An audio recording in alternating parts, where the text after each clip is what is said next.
Greetings, I'm Rob Chapman. And I'm Bruce John Dickinson from Waterbear. And we are about to switch on Instagram and go live and talk about how to get endorsed in today's modern music business. It's going to be very exciting because we're going to be talking about guitars, pedals, amps, and even clothes and all sorts of stuff. Clothes?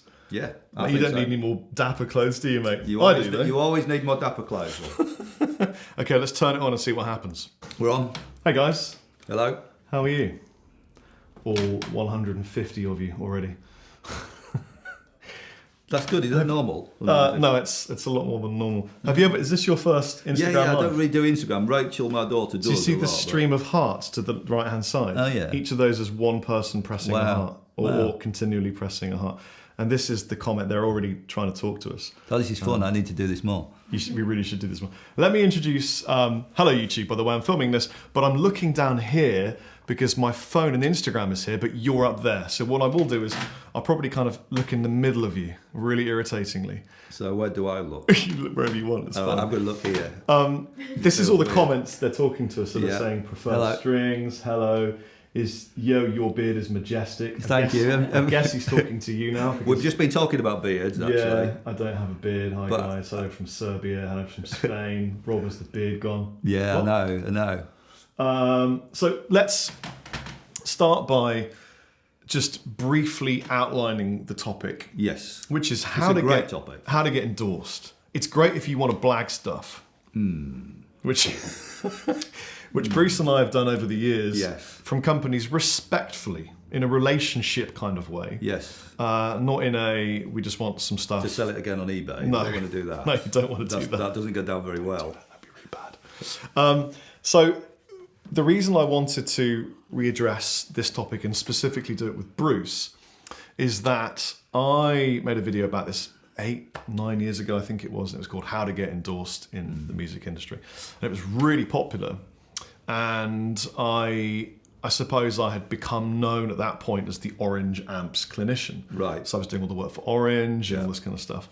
And at the time, I think I was a PRS Guitars endorsee, and I had been with Vintage Guitars, which is a really clever brand name. Yeah. And so I knew a bit about it, and I just sort of spoke my mind, and it resonated with some people, currently with 233 people. So it's like a circuit venue already, do you know what I mean?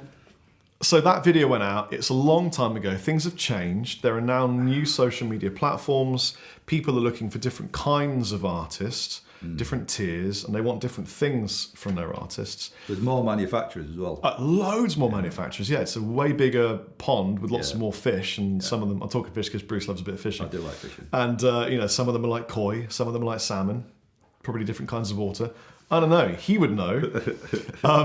Bruce, guitar player for Little Angels. So you're in a big band, played big venues, done big tours. Pretty much any country I name, he's probably toured there or done a big festival. Am I right? Probably, but the heyday of Little Angels was late 80s, early 90s. So it's quite nice because it was a different time, but I have made records recently, so you do get to compare how things used to be and how they are now. Did you ever play India?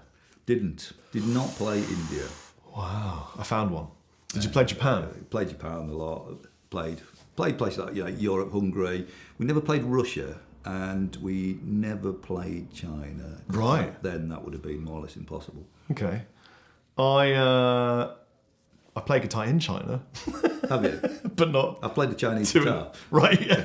Not to an audience though. Yeah.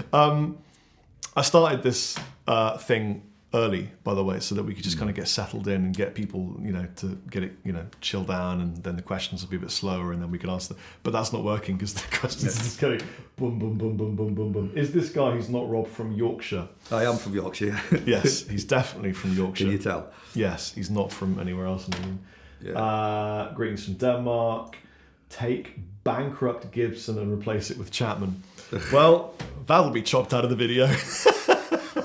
So Bruce's experience is very much from being in a band, playing live and doing it, mega high-end pro. And especially in Europe, Little Angels were a big band.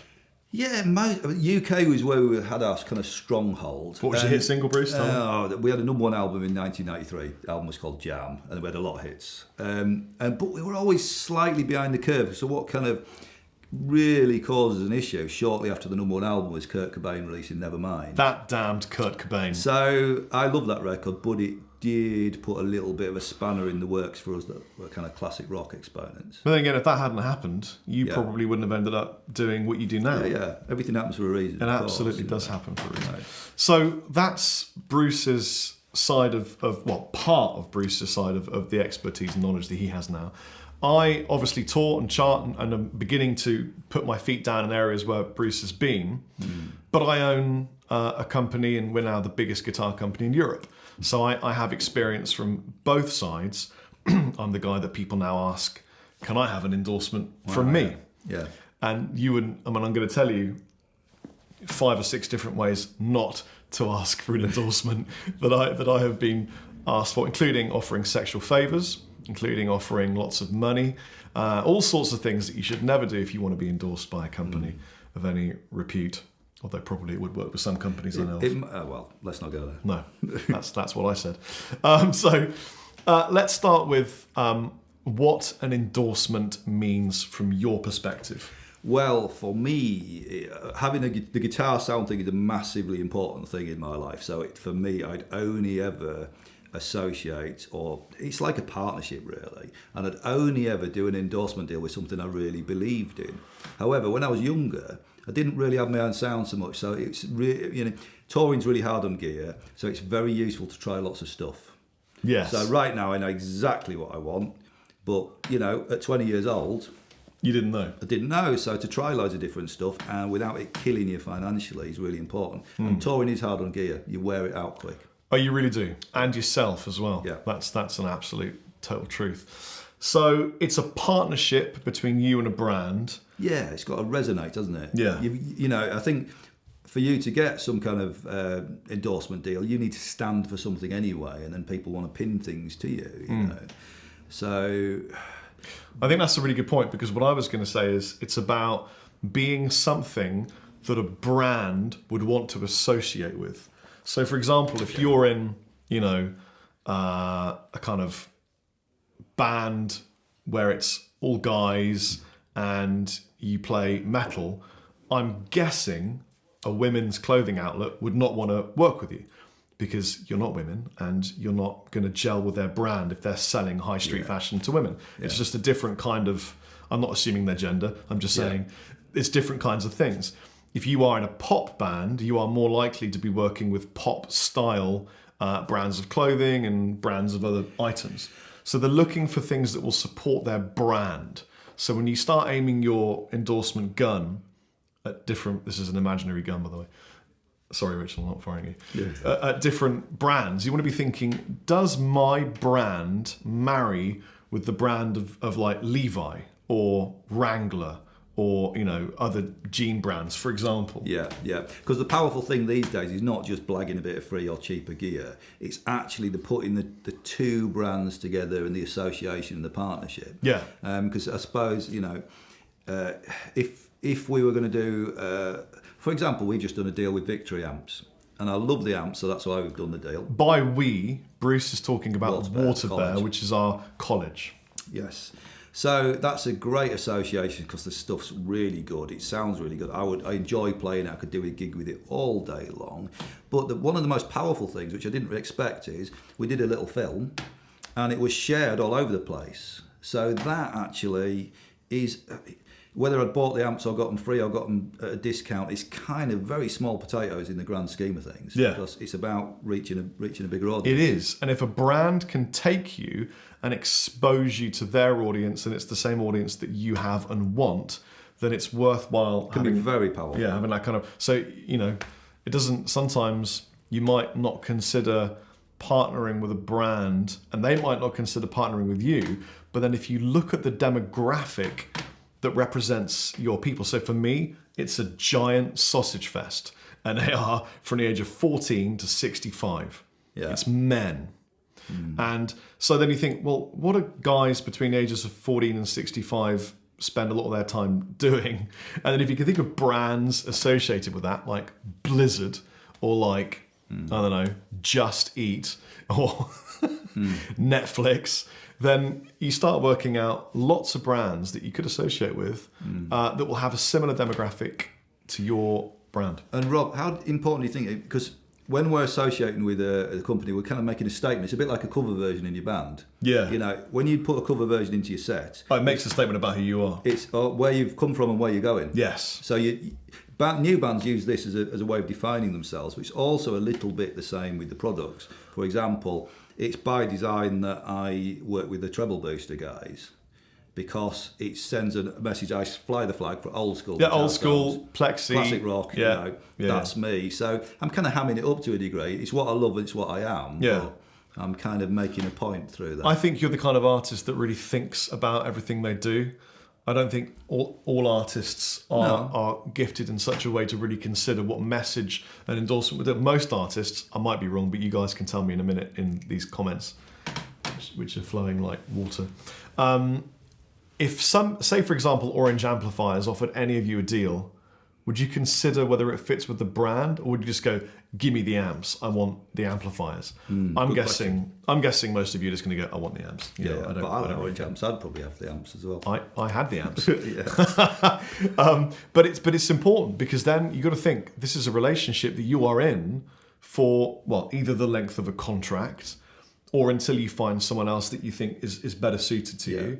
And if you're touring and you need gear sent to you, maybe John Henry fire it over or whatever, or it's stationed in different places, sometimes you might need a company to be working with you, because otherwise, how are you going to carry an amp on a plane? Yeah, so this is the big thing, This is one of the genius things about the Victory amps and your signature amp. You can carry it on a plane as hand luggage, but you're still going to need a cab when you get there, because you don't like that on hand luggage. And do you know what? If you've got enough of them, you know what else you can do? You can also make sure that your boom mic is supported by two of them. Yes.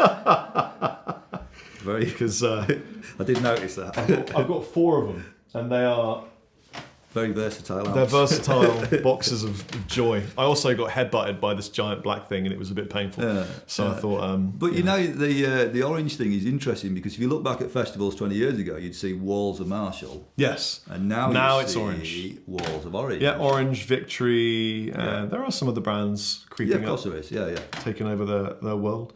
So it's a marriage of 2 brands, and it's really important to work out, narrow your site down onto which brands fit with your brand. But that's the very, very beginning step, because there's no point, a pop band applying to a brand that doesn't represent those ideals or that feeling, or is in that genre or just doesn't sound right. You've got to use this gear, and the other factor is it's a little bit constraining, because having made the commitment to Orange or whoever, it would be uncool to wheel on another amp onto a festival stage. That's it. Now that's a very good point. There are different kinds of endorsement.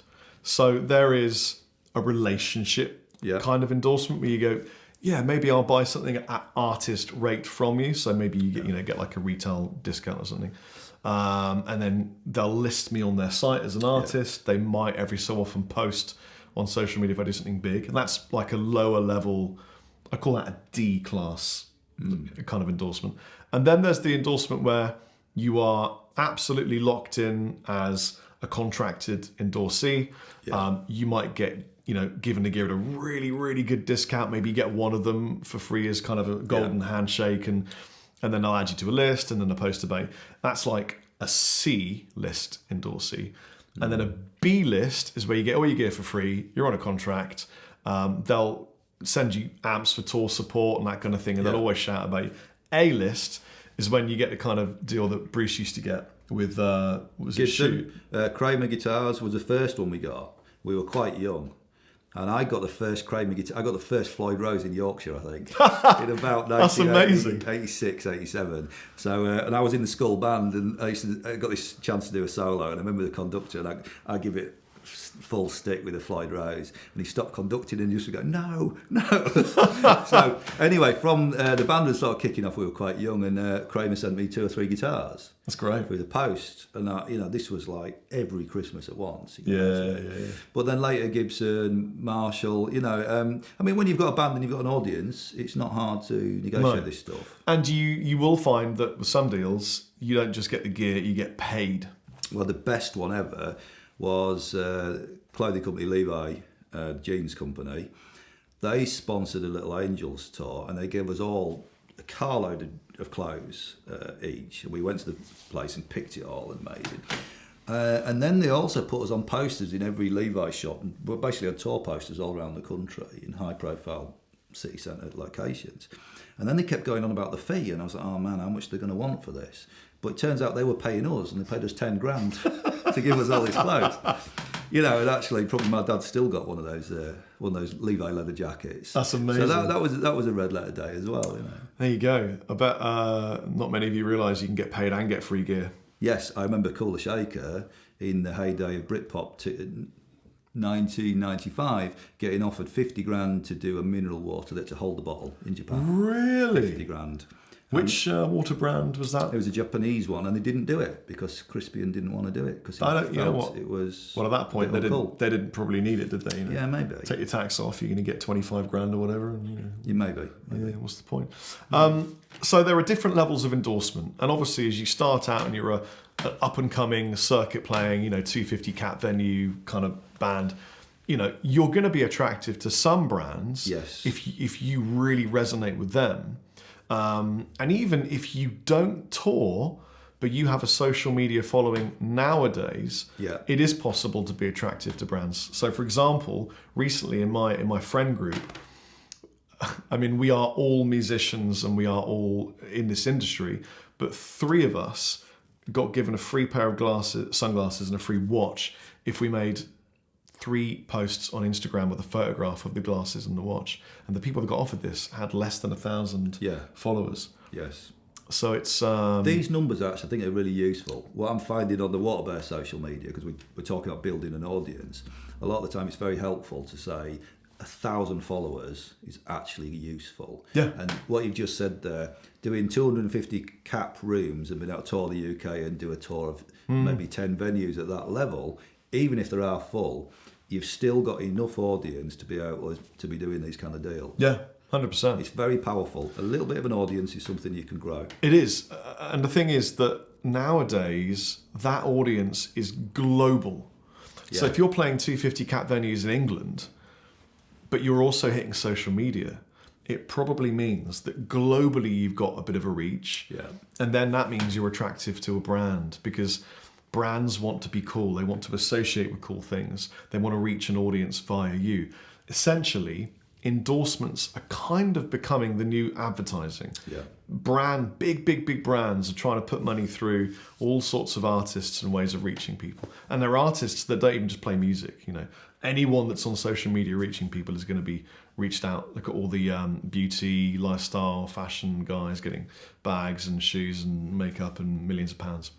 But like Rob, you talk about smaller artists can still do these type of deals. What about smaller manufacturers? Because we're in an age of boutique pedals, boutique guitars. 100%. So, do you deal with any smaller companies? I work with lots and lots of small companies. Now, the problem is if I mention one, 50 are going to go, oh, he didn't mention me, and I'm really annoyed. Yeah, of course. But you all know, I'm going to read some of these quickly, you all know the brands that we're talking about. But for younger bands, often these smaller companies are a good place to start. Hello, Jackson. Yes, they are. Because if you want to, you need to aim your sights at something on your level, is what you're saying, isn't it? Yeah, that's a good point. And I think also we should read the comments.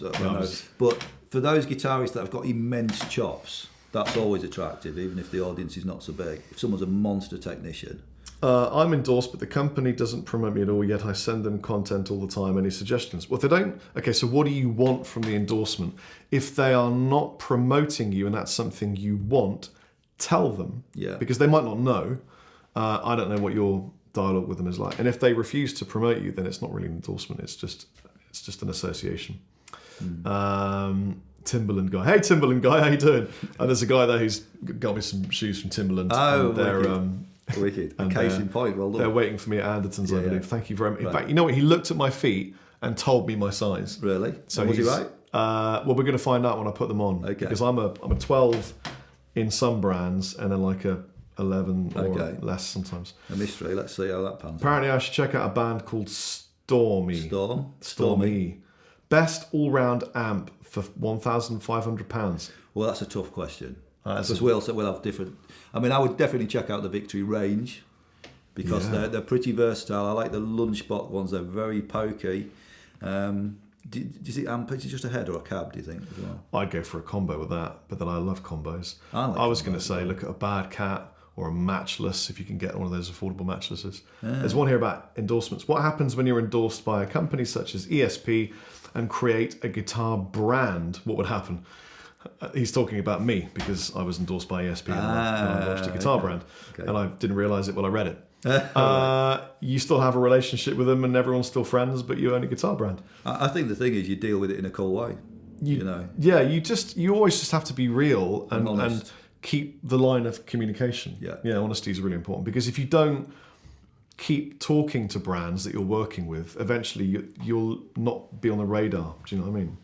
It's a good point about maintaining a relationship. We're all human beings and it's about picking the phone up and chatting.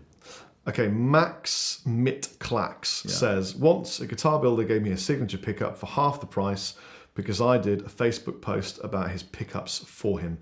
Is that an endorsement? It is. It is. Absolutely. And at the very least, it's a very cool thing. You know what I'm going to do? I'm going to give this to you to hold, and you can read them. You can read them and aim it at us so we can answer. Cool. Thank you, Rachel. Just as they go. Well, just pick out pick out anything that you anything think is interest. important, and interesting. Or... Check out the band Loyal to a Fault. Loyal to Okay. a fault. Also, feel free to flip it around and say hello so that they know who's talking. Oh, that's going to be really close up. Are you going to do your hair right? It's me, I'm Rachel. Okay. What kind of endorsement can you get with 1K plus followers on Instagram, if any? I like that Loads. question. Yeah, loads of questions. You could get a string deal with a really sort of low tier string brand. You could get a pedal deal with a company that, like an individual pedal manufacturer. Yeah. If you say to them, look, if you sell me one at artist rate, I'll make a couple of pieces of content on social media. I'll push it as hard as I can, and I'll be loyal, and I won't stop for a year. They're pretty much going to give you a shout. And a lot of the time, companies will sell you stuff at sort of a retail price if you're doing some work for them as well. So Yeah. it might not be that they're giving you 10 free guitars, but it might be very useful, particularly on things like strings that you Yeah. go through. I think it's important to follow the money. So as well as the brand being a source point for getting endorsements, you want to look at the distributors too, because distributors are given a budget for marketing annually. They're going to hate me for saying this. Yes. Distributors hate this comment, but it's true. They're given a budget to market and promote, and so you'll find that some distribution companies will have own brands that you might not realise are own brands, and we know loads of them, and they're going to spend a budget on something because they want to get it next year. Absolutely. And you have to look at what's happening in the UK because that's the people that you'll be talking to. If you're based in the UK, or what I should say, look at the country that you're in. So, for example, on the South Coast, I know that Strings and Things distribute a lot of very cool bands, and they've also been historically big supporters of new talent. Yes, Strings and Things are Ernie Ball Strings, 20 Dunlop. minutes from this house here, Yeah. and they do all sorts of different exciting brands. In fact, I called them the other day, and it sounds silly, I just needed some lockable guitar hangers. Oh, right, yeah. Just because I've got to have a lot of guitars and I don't want them being nicked in the new college. Yeah. It's from people wandering off the street or whatever. So like Strings and Things, and I call them up and sure enough, they're in stock and sure enough, they've been super helpful. Yeah. So if you've got 1,000 followers on a social media site, It's powerful. this is what I recommend you do. This is the bit you've probably been watching this entire stream for so far. You want to make a one page, and you want to make it really, really powerful. So a one page is a simple individual graphic that has a kick-ass photograph of you live or doing something cool, or something that really expresses your character and what you are about as a person. And then you want accolades. So Quotes. yeah, quotes, like a testimonial from someone of any notoriety at all, or even your mum if it's funny. As many of those as you can gather. And then you want some simple bullet point statistics. And then you need any other endorsement deal relationship that you have with logos at the bottom. And you want to fire that in an email, and don't round robin because all these brands talk to each other. Individually email, send it to a company or to a distribution company, and then follow up with a phone call. And usually it's quite cool if you find out who the artist liaison person is. Yeah. So you don't just say, dear sir, you actually say, dear Catherine or whatever. Yeah. Much more personalised. One thing I'd say, Rob, is you have to be a little bit self-aware when it's cool to sort of play the card, because when you're dealing with your fans, often to them it's a bit of a geeky kind of geary thing, and they're not impressed by the fact you've got a deal with Gibson guitars and something. So sometimes you don't want to overplay it in the kind of rock and roll area. It's a kind of slightly behind the scenes thing sometimes. Right. I'm just going to move a bit forward if that's okay. That's I fine. think everyone can hear it. Right, okay, yeah. Come as close as you want. Better? That's totally fine. Is that, we could speak up a bit as well. Yeah, maybe speak up a bit. And are you looking at us or are you looking at you at the moment? Well, can everyone hear it now? Sorry. There we go. I reckon it's Bruce's beard. It gets in the way of his volume. Yeah. Yes. So Okay, I'll speak up. fire another question then. Let's see what we get. Well, someone asked, is it better to wait for the brand to contact you or to contact the brand? Contact the brand. Yeah, you might be waiting a long time. Yeah, because brands are a business. They're running stuff. They've got Busy. staff. Trying to sell gear. If I had to sit back and wait for artists to approach Chapman, I'd be waiting a long time, I think. Yeah. I think it's about making it easy for them to say yes, isn't it? So you come with a case. I've got this audience. This is how I can get to them. I'm doing this cool stuff. How about it? Yeah. If it's easy for someone to say, do you know what? That's really cool. Yes. You know what? Actually, coming with a case is a really, really good point, because I've had the most success when I have tied an event with an application for endorsement. So, for example, I'm going to do a live thing, or I'm going to go on tour, or I'm about to release an album. Anything that is going to bring traffic towards you is really, really valuable when you're applying and giving them plenty of notice of said thing occurring. A high-profile gig, a tour. Yeah. Something like that, even a record release, because then you've got a chance to put it on the. For example, I don't need this now because I own a guitar brand. But if I didn't have a guitar deal, and I recently played the O2 and supported a really cool band called Supersonic Blues Machine featuring Billy Gibbons, if I'd said to Gibson, Fender, PRS, about to play the O2, it's a big venue, I'm supporting Supersonic Blues Machine, Billy Gibbons is going to be there, I'm on the same stage, can I have an artist deal? They're going to go, yes. Have an artist deal. They're going to say, yes, what do you want? Yeah. Let's get it in the post now. Cool. Are we only on endorsements as questions? We can answer other questions too, but this stream is primarily about the topic of endorsements, how to get endorsed, tips, tricks and hacks for doing that if you are an aspiring professional musician. But you know what? Ask us 2 questions that have nothing to do with endorsements. One of the questions was, 2 questions, but I'll put them into one.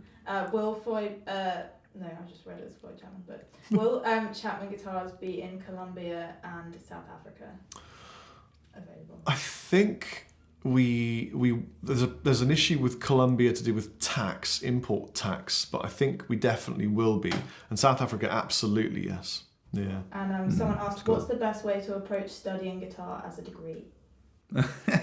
Well, funnily enough, we have a new college called Waterbear, based in Brighton. You can study online or on site. You can do a guitar degree, and you can also do a master's as well.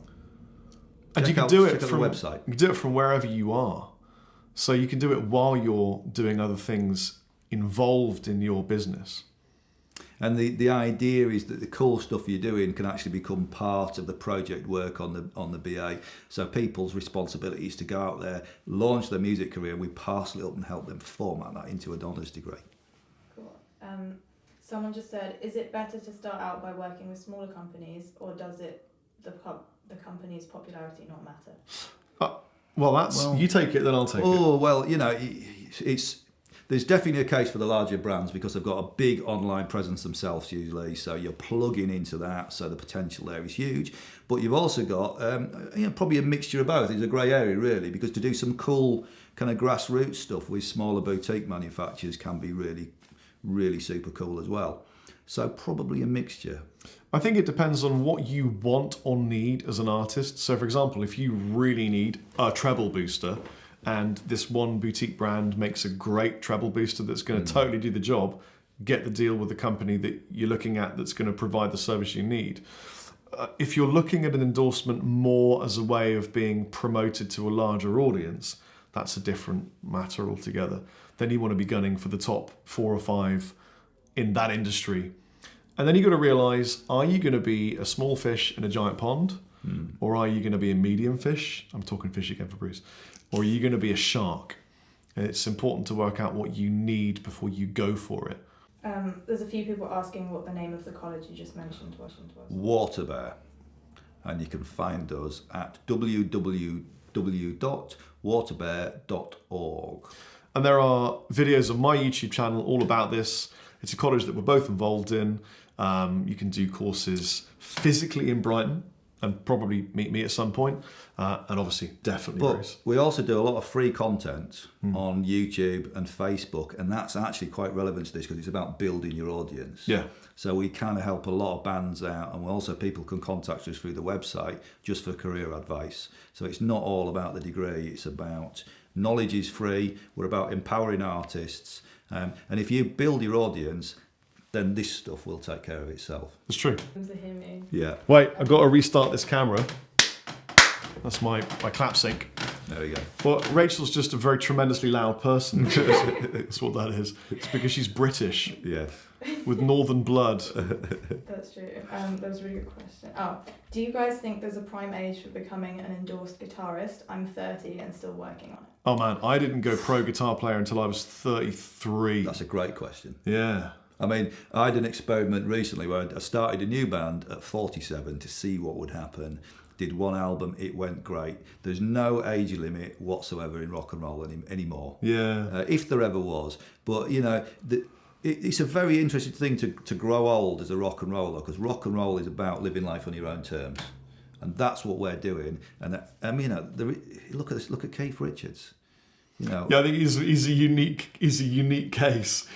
He is absolutely a machine. Probably already passed away and controlled by a cyborg. I don't know. But I think he could probably get a guitar endorsement if he wants. Oh, I'm sure he could. And he's got random ones. Like he's got an ESP guitar, hasn't he? Has he really? Yeah, he's got an ESP guitar out there. Wow. And I think he has. But I think this is an important point, this idea of there being a time limit on your musical career, because it affects young people who are 24. Think, is it going to be too late? Yeah, it's totally bullshit, honestly. It's in everyone's head. It's not about your age, it's about whether or not you're good. Absolutely. Because if you are really blindingly awesome and 60, someone's going to want to work with you. C16. Yeah. You know what? In a way, this might be a little bit counterintuitive and probably slightly inflammatory. But what almost bugs me more is when really young children are pushed as being brilliant because they're young and okay, or good and young. I find that almost irritating, because by the time they're 18, are they just going to be good? Well, it backfires a lot of the time, because you get a profile and then you're known for being young, and it's hard to translate that into an adult career. So but being young isn't a special, amazing thing. No. Everyone is young at some point. Yeah. It's really about the music you write being great, Absolutely. the content you create being interesting and inspiring and getting people involved in it. And it's about how engaged your fan base is. This is something I want to talk about. Because you might have 1,000 fans who are all absolutely rock solid loyal to you and do everything you ask them to, or they want to be involved in everything you do. Yeah. Or you might have 10,000 fans and 1,000 of them are the same ilk, the same kind of relationship with you. Yeah. So it's about how engaged your fan base are. We're lucky in what we do in the rock and roll area that we tend to have pretty hardcore fans. Yeah. And 1,000 hardcore fans are worth 10,000 floating voters any day. I'm sensing a question. There's a lot of people asking about how to get endorsed by Chapman. Good question. Okay, is that a country on your stomach? No, it's a It's a Right. It looked like it was a part of a map. it looks like a blob. Rachel's got a tattoo on her stomach. Yeah. Right. Just so, How to Get Endorsed by Chapman is the same as How to Get Endorsed by any other brand. First of all, are you a good musician? Because we're looking for good musicians. We're not just looking for people that can just shred, or can just blues, or can just anything. It's like building a house. If you've got wicked hammers and amazing screwdrivers and incredible bricks, and you've got this massive selection of power tools and a JCB and bags of cement, you go, look at all my gear, man. And you're like, but where's the house? Yeah. And they go, well, I can't build one of those, but I got a wicked hammer. Yeah. And no one's interested. I'm looking for people that make music. Why? Because music is the thing that spreads out there and gathers people's interest. It's the magnetic thing pulling artists towards the brand of the artist, and then, in turn, the brand of the company. How important is technique for you in terms of a player? I couldn't give a damn. I mean, people probably won't believe that. I really don't. The music that I fell in love with was really like grungy, non-technique to a degree, because there is a technique in it. But things like Nirvana, to an extent, Pearl Jam, Soundgarden, these guys, they weren't really caring about technique. No. They were caring about writing songs. That's where I come from. You write one brilliant song and put a music video on YouTube, and everything could change. I'll absolutely consider working with anyone that does that. Someone said, if I'm in a touring band but don't use the brand's product, would I still have a chance of being endorsed by them? That's a really interesting question. So it depends on what level of endorsement you are. If it is just a relationship with a company, there are some artists who will have multiple relationships with brands, and they'll use whatever they want to suit the time or to suit themselves. Suit the song, even. Yeah. That doesn't really roll with me. I would much rather that, okay, look, if you want to be endorsed by Chapman, I would rather that you wanted to play a Chapman. I would rather that your preference was to pick up a Chapman and take it on tour. I don't mind if you play a Fender or an ESP or a PRS. I do. I've got Gibsons, PRS, Fenders, everything. And I go on tour, I'll take a couple of Chapmans, I'll take a Gibson, because I don't make a Gibson. But if an artist wants to represent Chapman guitars and they don't want to take Chapman on tour, well then there's no need to work with them. Yeah. Peyton1492 said, "Has this man stolen your beard, Chappers?" Yes. Is he absolutely? Well, there's less grey than mine was, which irritates me profusely. If anyone missed the beginning, it is going on YouTube later. Yes, it's going on YouTube. We're filming it right now. It's probably going to irritate loads of people though, because we're not looking at the camera. Hi, camera. I'm sorry, we're not looking at you. Do beards guarantee endorsements? Beards go. You know what? I tell you. The question of image, it really helps. If someone looks like it's like the Lemmy thing. If you're applying for a job as a rock star, then it kind of helps if you play the game a bit. Right. So okay. I don't think it hurts. I got approached. Chapman was approached by a band recently. Yeah. And Sophie, our social media manager, called me and said, "Rob, in the office, check out this band. Tell me what you think." Yeah. And I clicked on it. I saw the image and I went, "Endorse them." And she was like, "You've not heard them?" And I was like, "They look like dwarves wearing battle armor." I immediately just want to meet them. I already want to hear them. I just want to hear them and meet them. We all want to hear them. They're already cool. And then when the music kicked off, thank God, they were pretty good too. Usually when people get the image right, I always say this, when people say it's all about the music and they look like a sack of spuds or a bunch of rabbits, I always say, well, if Jimi Hendrix can make an effort, then we all can. Yeah, man. Yeah, so I think it helps. It was so cool that they were just wearing battle armor and like plaited beards, and they were just like singing about Odin. It sounds immense. It was pretty incredible. You guys are a bit bored about this now, so we're going to take a guitar break, not to play, but we're just going to do like show and tell with Chappers and Bruce. So what I'm going to do first of all is pass a random guitar that I know Bruce will hate, but will kind of enjoy as well. Yeah. Starting with this Yamaha Frankenstein. I think you've got a Yamaha at home. No, I've got a Kramer that's a similar kind of deal. Yamaha guitars, I've always found them to be very well made. They are, yeah. So I can't get on with a floating trem because when I hit it hard and the trem just comes up, so it's all Yeah. out of tune, you know. But look how cool this trem is. It's you just hook the strings in, so it's only really locking at the. But tell you what I like about this, which is a common thing with Yamaha guitars, it feels like a substantial piece of wood. Yeah, it does. So I don't know where they source the wood from, but it doesn't have a balsa woody feel to it, and it's definitely, it resonates well, despite the Floyd Rose, which tends to take out a bit of the mix. Yeah. Well, this is actually a bit of a Frankenstein. I've shot a video that I'm going to release in a few days' time of this being put together, but this neck comes from a different model, same model, different guitar that was black. Right. Okay. And then that bridge pickup, it never came with the Duncan distortion, obviously. Okay. I took that out of my original Blue Ghost fret and put it in there. Changed the wiring. This one trem saddle had the intonation bolt broken on it, so I changed it from the other guitar. And had it all greased up and restrung. And I imagine when you plug this in, it's a bit of a crang. it sounds like a giant yellow scary weapon. Yeah. I think that's what. That was show and tell Good one. summary. Do you want to see another one, guys? Yeah. I'm guessing Can I ask there's. a question in between? You absolutely can. Someone asked what's the best way to contact you to ask for an endorsement. Is there a website or something? It's pretty funny because the number of times, I mean, almost all of these people will know my email address. That's funny because I give it out all the time. I've actually got 2 or 3 email addresses. One of them is like my everyday, everyone address, and one of them is a very personal address.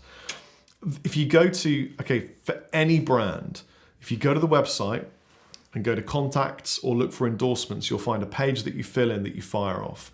And that's what you do with every single brand. Even if you send me an email, although I'm the founder and owner of Chapman, I would, out of courtesy, share the artist's details with other people in my business, other shareholders. So, for example, Lee Anderton, Matt Hornby would need to see it, and then Sophie, because she's the relationship manager for artists. So it's important to contact through the website. That's what you want to do. Right, next one. What you got? I've got a guitar you're going to hate, but it's really new. And I like the old, based on an. This is a Unicorn Fade 7-string Ghost fret from Chapman Guitars. I'm lost already. Down to a bass, presumably. Or is it like a drop D and. It's tuned down to a B. Now, someone recommended recently that what I should do is move the third up the guitar to make it more like a 6-string from the bottom down. I can't understand. Say that again. So you tune it in fourths, but then the G string is a third. Yeah. What they're suggesting is that I bring the third up, up a string. Then you'd get your shapes on. Yeah. What I'd really like to do, I think, probably, is I really want to hear you play it. I know you're going to hate it, but I just got a feeling that Instagram needs to see Bruce from the Little Angels playing a Unicorn Fade 7-string and failing as much as possible. It's like a nightmare. It isn't like a nightmare. It's like a. Give us a pick then. It is. What kind of pick do you want? Just any pick. Do you want the amp like British and crunchy? Yeah, just give us a little crunchy crunch. All right. Let's just see. This is just going to destroy. I'm totally lost. Don't worry. It's important to be lost sometimes. I'm quite happy to be lost. In order to be found later. That's right. A bit later. I'm going to find. This has all gone to bedlam now. I'm sorry about this. Let me go find. It's alright. Don't worry about pick. That's alright. I've got a giant mug for you. It's not in tune though, Rob. Yeah, sorry, man. My fingers are just going to the wrong strings and everything. I think this is mean. But it's amazing that all the spacings are all off. This should be banned. No. Wait. No. Wait.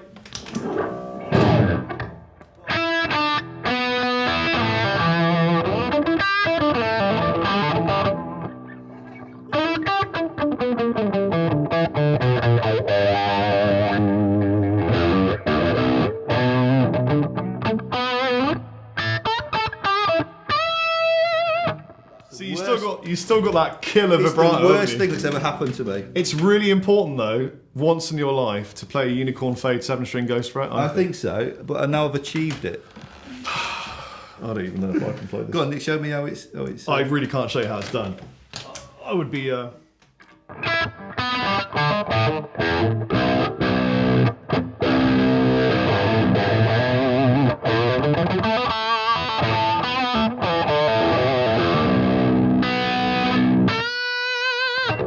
That's off to 7-string players though, because it's not easy. It's a bit like a baritone. It's a bit like a baritone. You've got to think. If you think of it like a mandolin or something, it might like this is a new instrument, then it might work. Yeah. But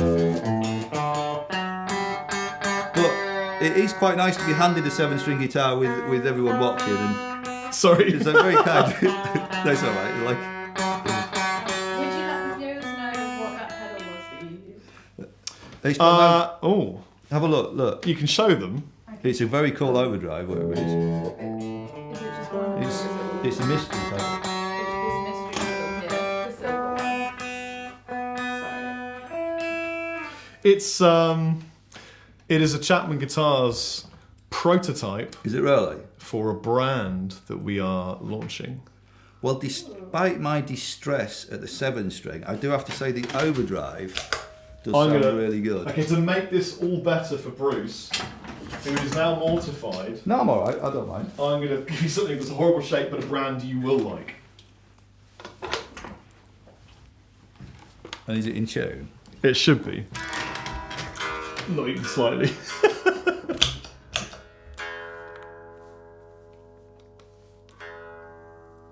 This could take some time. That's a question. It might take some time, but you know That's a what? question. There are several comments on your nice socks. My socks, Yeah, they love them. I'm really glad that I've, once again, at least I'm not bare feet. Last time I had bare feet in a video and I got slammed. Although I think I've got great feet, so I don't know what the problem is. Thank you, Instagram, for liking my feet. And I'm sorry for anyone who doesn't like my socks. I've had this modified. Had the tone circuit taken out and I've swapped out the knobs for knobs from a pedal. Right. To make it easier to grip because it just wasn't doing its job. I think you're gonna like this through the BadCat, mate. And what strings you got on here, Rob? 10 to 52. It needs a.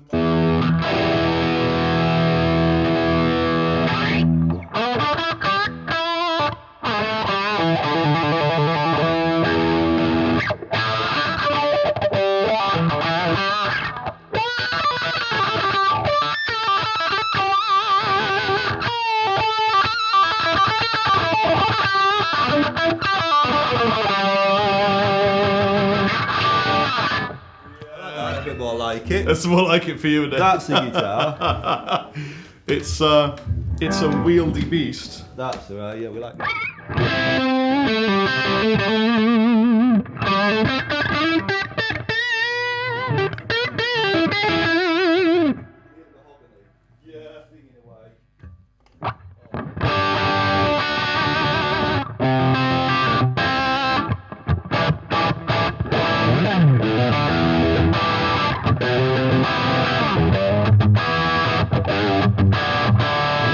Switch this is on and off. Oh yeah. You play a riff and put the pedal on. And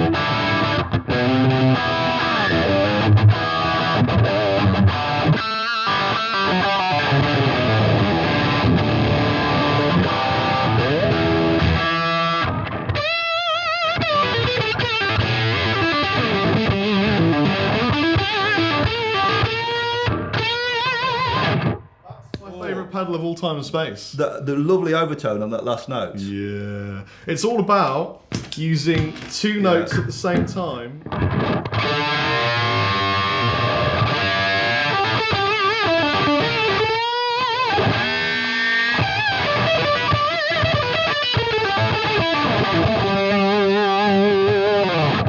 Incredible. The overtones of those two notes fighting each other. It's the best octave fuzz of all time and space. Wow. We now have crossed over the threshold We have a bit. of how long people like a YouTube video to be. Right. Can I ask one more question? Because there's a lot of people asking. You can ask lots of questions. Quick There's a lot fire. of people asking about when you sign an artist, when do you decide to give them a signature guitar? They're all asking about a signature. Okay, so signature guitar being you work with a brand, they work on a guitar with you and they launch it as a product that you would have that represents you as an artist. So for me, and this is for me personally, I can't speak about other brands, but I want a signature artist to be someone that they can get on stage with me or with Rabia or with anyone else in our, signature range and not be embarrassed. They need to hold their own. They need to get on stage and be confident and play, and we're like bros and we are on the same level playing field in terms of technical ability, in terms of feel, in terms of musician craftship. Yeah. That's what I'm looking for. If they get up and they're like, and it's just a bit embarrassing, Yeah. then you're like, I can't, this isn't going to work, And they need a reach, because we need artists that are going to spread the message of Chapman and what we do. Yeah, of course. So you need to have a certain number of followers or people that are interested in following what you do to work with us. However, I will say there are diamonds in the rough. Yes. And I would say, again, hop over to Waterbear on our socials where we do talk about building this audience, because we talk about building it from the ground up, taking your band from a local level to a national level. So that's what it's all about, really. Yeah. That's like the last Good. sort of question I can find. There are lots of people saying lots of stuff. There's None lots of of people just talking about guitars and socks. Can you play Smoke on the Water? I mean, we've both played Smoke on the Water before. Yeah, that's probably not much of an issue. I just said, please, Rachel, I need to know, but I don't know what the question was. Please send it again. In that case, I think we're going to bring this to a wrap. It's been a great joy, It has been a good joy. apart from the 7-string. I'm really sorry. But you know what? That's absolutely legendary. It's almost probably as hard for you to play as your Les Paul was for me to play. Well, you did a good job on that. You sounded great on that. If it was really... So his Les Paul has an action that is about that. You could put your little finger underneath it and he'd probably clear. It's about 4mm. It's high, yeah. and it goes up when he tours. Yeah. And what string gauge do you use? Oh, no, it's not heavy strings, 10 or 11s, so it's not too heavy. 10s or 11s, he doesn't mind, whatever's on it at the time. Yeah. It was a hefty action for me. I'm used to the shreddy 80s, I want about 1.5 mil to almost 2 mil over the 12th fret. Yeah. He's double that. Yes. But you get a certain something from that, but you do have to fight the thing. You get more I do low like end. a bit of a fight. I don't like a guitar to be too easy to play. No. I like to beat it into submission. Let's summarise what an artist needs to do to get endorsed. Well, first of all, build an audience and stand for something. Yes. That's very important. Stand for something. Doesn't have to be a big audience. Doesn't have to be big. We know that. Just a few numbers you can do a lot with. Yes. Next, you want to build a one page, something that really in Great one advice. glance represents you as an artist that you can just email to someone, they open it and they can't help but see the whole thing. Yeah. That's very important. You want to open it and go, oh, I'm looking at the whole thing. This is really important. And if it looks cool, that helps. Yeah. And it needs to give all of the bullet point information that a brand needs to make a decision about you straight away. Like that. Bang. The next thing is back it up. Have something on YouTube or on Instagram or on Facebook or I don't know, Snapchat, whatever it is that you use, probably not Snapchat, but it needs to be something that is like representing you to the fullest. And I think that's it. But you could do your research, find out about the brands that you're interested in, and find out who aim the it artist, correctly. find out who the artist liaison person is, which you can just find online. Yeah. Aim it correctly and aim it and fire it when you've got something big, juicy, interesting kicking off. For example, when I was at Brighton Electric rehearsing months and months ago, I was getting myself a coffee, which happens a lot when I'm rehearsing because I get bored. And I was walking down the hallway and I listened in one of the rooms and I was like, that is a kick-ass 80s, 90s style metal band, really doing old school metal, complete justice. Yeah. And I kind of stopped and listened. Was it Saxon? No, but fucking hell. Yesterday, UFO were at Brighton Electric. Oh, were they really? I met Michael Schenker. Oh my! I keep seeing him around Brighton. I didn't see. Is that Michael Schenker? I didn't see Phil Mogg. I was gutted, but Michael Schenker was there. Wow! Lights Out in Tokyo, best top 10 albums. Great of all guitar time. sound. There's a plexi and a treble bass. Oh, there you go. Yeah, there you go. Complete crowbar subject change. Yeah. I went to get coffee and I said to the lady behind the counter, who happens to be Hannah Bolton, Yeah. I said, who's that band? They're really kicking some ass. And she went, oh, it's this band. Yeah. And I waited till they finished. They came out and went, "Hey guys, just wondered, who you are, what you do," and they were like, "You're Rob Chapman from YouTube. We know who you are," sort of thing. I was like, Yes. What's your band called?